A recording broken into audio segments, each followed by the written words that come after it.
With the Euros and Copa America tournaments winding down, we now turn our attention to the Olympics. Except the Olympics isn't quite the same because it's not a real competition. And I'll explain what I mean by real competition, but it has to do with the way the rosters are made up and the fact that every country handles their Olympic roster differently. We've got to fix these rosters so we can turn the Olympics into a real competition, and we're going to talk about how to do that next here on Pints and Punditry at the Pitchside Pub.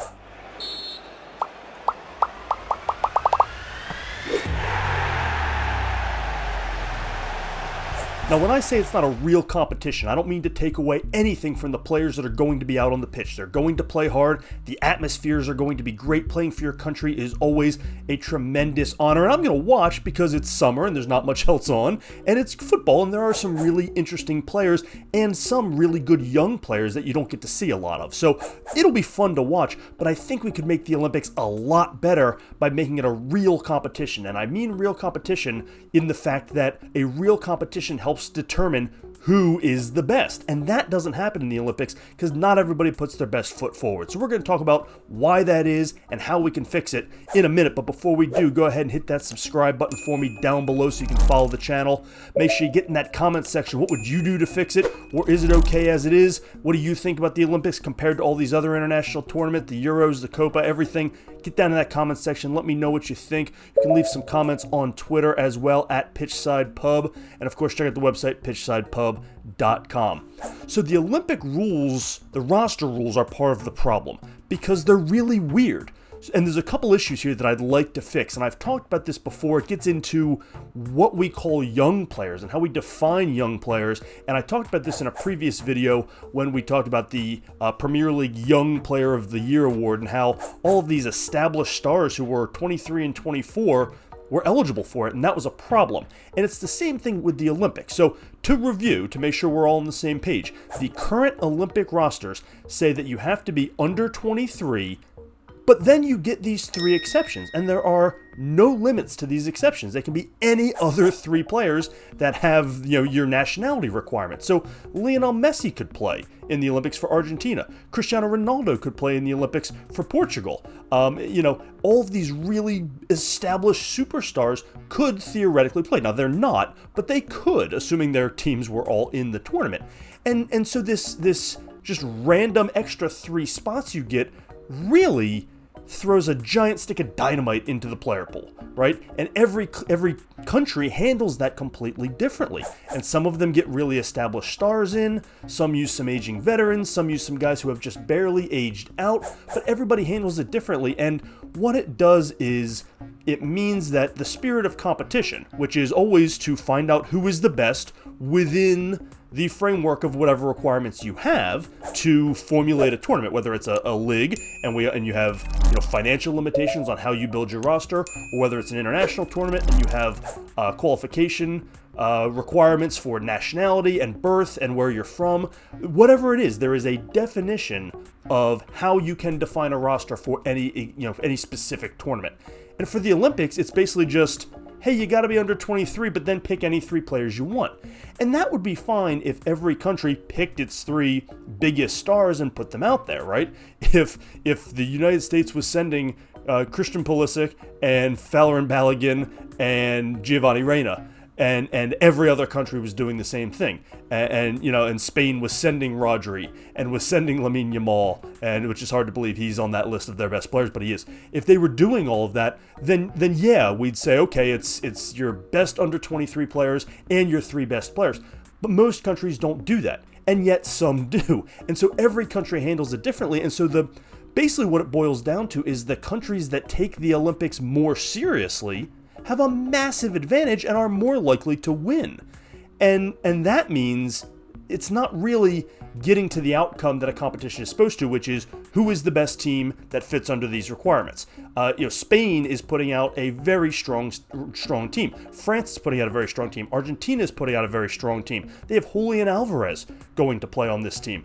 I mean, his career is going to be over by 24. He's playing in so many competitions, but he's going to play in this competition, whereas the United States is not sending any of its big players, even some of its best under 23 players, their teams have not released them to go do it. And I don't blame any team who has said no for their players. So the roster building is just not handled the same from country to country. And thus the end result does not give us the answer to who was the best team that fits these requirements. So that's problem number one. The second problem is the under 23 component in the first place. That is too high of an age. If you're going to use this as a youth tournament, and the Olympics has a long history of non-professional athletes, most of which has died off now. We've seen basketball, 30 years ago start allowing professionals and the dream team and all those sorts of things. So it has obviously changed. But it's different in soccer because there is so many other games on the schedule. The schedule fixture is so congested. It's not a big deal if LeBron James and Kevin Durant go play in a summer tournament because they don't do it every year, and they're not playing for their country year-round, and they're not doing all these other things. They're not taking international breaks to go play 2 weeks with their country. It's just so much more rare in other sports. With football, it's nonstop. Right? Julian Alvarez has played in so many competitions. I mean, thank goodness for his knees that he doesn't start every game at Manchester City. If he goes to another club where he plays every day, his career is going to be shot by 28. I don't think that's an exaggeration. He has played so many minutes between the World Cup and then Man City, and the fact that they're in 4 and 5 competitions, and then the Copa America, and now he's playing in the Olympics, and he's going to go right back into training with Man City. I mean, it's endless. It never stops, and this is bad for players. But the problem with the 23 and under line of demarcation is the same that I pointed out for the Young Player of the Year award, which uses the same barometer. It's too old. It's too old. Too many players are established at 23. Julian Alvarez is a great player. You've got some really well-established players playing in this tournament. Michael Olise is playing in this tournament for France. Luckily for him and his legs, he didn't make the French national team in the Euros or the English one that he's eligible for. So he at least got a little break and has some freshness to him, but he's not, he's playing in this tournament. And that's not the point of it. I would love to see the Olympics truly be a youth tournament. It could replace the 21 and under World Cup. Now, I recognize one of the problems here is that it's not run by FIFA or UEFA. It's run by the Olympic Committee, the International Olympic Committee, the IOC. So you've got competing interests, and the IOC is going to do what's in their best interest, which is to make it so that big stars can play in it. They would love nothing more than Lionel Messi to come play for Argentina. He's not going to, but he would be eligible as one of those 3 ageless restriction spots. They're using theirs on Nicolas Otamendi, who's 36 years old. So this clearly is not a youth tournament. You've got 36-year-olds playing. Alexander Lacazette is playing for France. I mean, there's no rhyme or reason here. It just depends on which older player you use. Imagine if instead of Lacazette, France used Kylian Mbappe, assuming he hadn't broken his nose. Or, if Argentina had used Messi. Or, it's just the possibilities are endless, and there's no rhyme or reason to it. If the U.S. had used Pulisic or somebody like that. So it's so random, and it doesn't end in a good result. I would love to see this become a 21 and under tournament. And that's it. That's it. 21 and under, no exceptions to the rule, no bonus spots. And I would even be willing, and this would never pass, but I would even be willing to make it 21 and under, and you have to have less than a certain amount of minutes played with a first team, right? So if you're 21 and you're eligible by age, but you've been an established star for 3 or 4 years, the way a guy like Phil Foden was by 21, or Jude Bellingham, who is 21 and would still be eligible, except England doesn't play in Olympic tournaments. That's a whole different story. But just hypothetically, let's say England was fielding a team and we made it 21 and under, Jude Bellingham would still be eligible. But he's played way too many minutes with multiple first teams, Borussia Dortmund and Real Madrid, to be eligible. Or if you could even say if you made your international team's first team in another tournament, if you made the Copa America roster, if you made the Euros roster, you're no longer eligible. If you've played in a World Cup, right? Make it the step down from that. In fact, that's probably a better way to do it. But I would love there to be some restrictions so that this truly is a youth tournament. Now, the Olympics will never do this because those players are not as well known, and the Olympics are all about driving TV revenue. But I actually think if they would think longer term, it would work. Imagine this was a globally televised 21 and under youth tournament.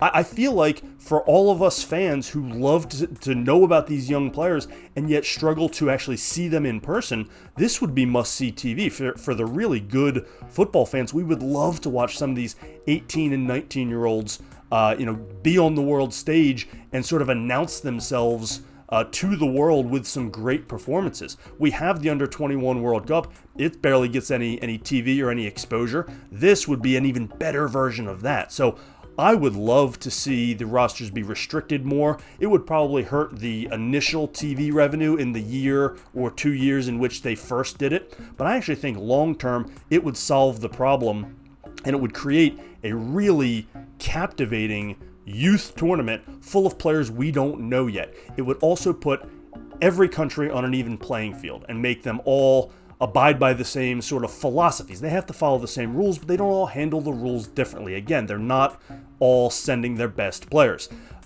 France has lots of 23 and under players that are not going because they're playing in other places. They just played in the Euros. Their teams have not let them. Same things with the United States. England, if they were sending a team, would not be sending their top 10 under 21 players because most of them are on the Euros team. And so it doesn't make for a fundamentally sound competition. The Olympics, who win the Olympics boils down to who's willing to send better players and whose player pool has players whose clubs have allowed them to go. And that's a shame. It'll be fun to watch. It'll be exciting, but winning it loses a lot of its prestige because you sort of go, all right, well, who did you play against? It's a lot like the Club World Cup. Man City won the Club World Cup, but you go, who cares? Who was in the tournament? And they're improving that, but the last few years, it's like, okay, you beat a bunch of nobodies, right? And it's not an even playing field. Same thing with the Olympics. I would love to even up this playing field. I would love to lower the age restriction, make it a true youth tournament where everybody's on the same playing field. Hell, expand the number of teams in it. That'd be fantastic if you could. And make it a dynamic youth World Cup type event with all eyes on it, because at the end of the day, it is the Olympics and it is still exciting to watch. I would love to get your thoughts. Get down in that comment section. Let me know what you think about these ideas, or if you have different ideas, I'd love to hear it, but I'd love to get this tournament fixed. Get down in that comment section. Let me know what you think. You can also leave some comments on Twitter at PitchsidePub. While you're at it, hit that subscribe button for me so you can follow the channel. And of course, check out the website, pitchsidepub.com. Thanks as always for joining us here on Pints and Punditry at the Pitchside Pub.